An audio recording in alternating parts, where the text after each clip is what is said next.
When the Giants come to town, it's bye-bye, baby. How's it going, Jeff? How's everything? Ben and Jeff from Coachcast. How's it going? Nice to meet you. So, I know, we just talked about the dive there, but wasn't going to talk about, if you practice or anything like that. I mean, it's just pure instinct, right? I mean, it's just, there it is, I got to get it. I mean, it was such a turn in the game. I mean, it's going to be first and third after that and what have you. I mean, do you think you would have approached it exactly the same no matter what the situation in the game was? You're just going for it, even if you're up by 10. Exactly. I mean, in that situation, that ball is hit really hard. You're not even thinking, you don't even have time to think in a situation like that. And once I dove and I caught the ball, I knew where my right hand was. That was underneath my body that I wouldn't be able to, get my bare hand to it. And so my only chance was to try to glove flip it. Obviously, it's not the safe play, but at a time like that, when you need to make a play, you need to step up and just go with your instinct. Yeah, well, you're going to go through a lot of belts if you keep doing that, I guess, huh? Yeah. Well, 305, I mean, for a third of a season in your first year in the big leagues, my God, I mean, that's incredible. What are your expectations coming into your first full season of Major League Baseball?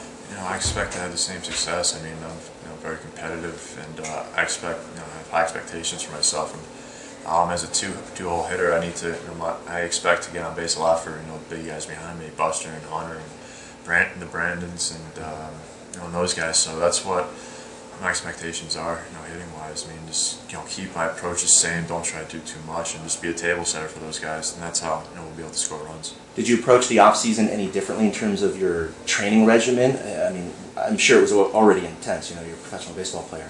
But now that you do have a position with this club as a starting second baseman, is there anything you approached differently, worked harder on, anything like that? I mean, the biggest thing for me is just getting my body into shape for the season, because over the course of the year your body kind of breaks down a little bit, and you always try to come into spring training lean, and especially as a middle infielder, you want to stay as athletic as possible.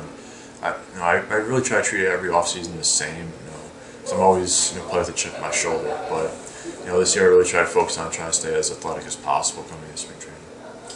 A lot of guys coming up for spring training that you've probably played with before that haven't actually cracked the big leagues yet. I think it's going to be different kind of approaching them now that you've sort of been through this totally different experience and you're sort of just not in the same place that some of them have been. I mean, no, they're still my friends. Honestly, I've had a lot of good moments with them, going through everything. Honestly, nothing's going to really change with them. Any kind of advice I can give them, it's going to be great, because it's tough when you're the young guy. At first, nobody knows you. You're kind of going at it by yourself. So now having, those guys, like I said, any little advice, they're my good friends. So it would be nice to have them. Anything in particular you're planning on telling them when you get into that clubhouse first time? For the guys that are there for the first time, I mean, it's just do what you do best. Don't change who you are. Don't change your approach. Just do what you do best. The right-hander for the Giants throws. Swing and a miss! And that's it! The Giants are world champions!